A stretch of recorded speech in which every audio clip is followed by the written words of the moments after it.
Governo lihusi Ministério da Administração Estatal, hahuloke vagatura, ba posição presidente e autoridade município dele. Ministro da Administração Estatal Tomás Cabral, ba jornalista Sira, foi participa cerimônia abertura conferência imprensa internacional dele e a salão Ministério Negócio Estrangeiro no Cooperação, quinta-feira lorong Sanulu Reis in Lima, Fulang Mayo, tinariun rua Ronolo Reis in Lima. Tomás Deang, nomeação para presidente da autoridade município de Line, Parlamento Nacional Rasik mos preocupa, mas bem questão nela os fácil, também execução o samba município hotu-hotu, ne autoridade município de Lima bot leo. Ne foi exemplo, ba merenda escolar, quase 1 milhão Lima, no ida nela os governo central Magzere, ne presidente município de Lima Magzere, também precisa halo uluk auditoria ba gestão financeiro, molok halo nomeação ba PAM phone. Lá é fácil, né? Tem que ler o mecanismo.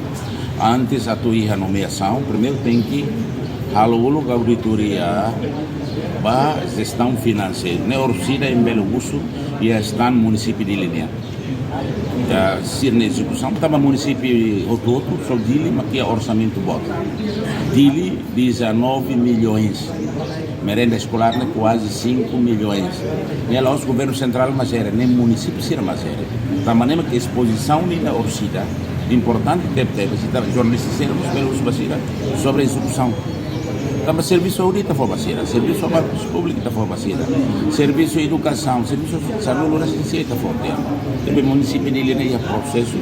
Depois da equipa da auditoria na remata, se aprovar o senhor primeiro-ministro, acá está a rua, haré processo do município dele.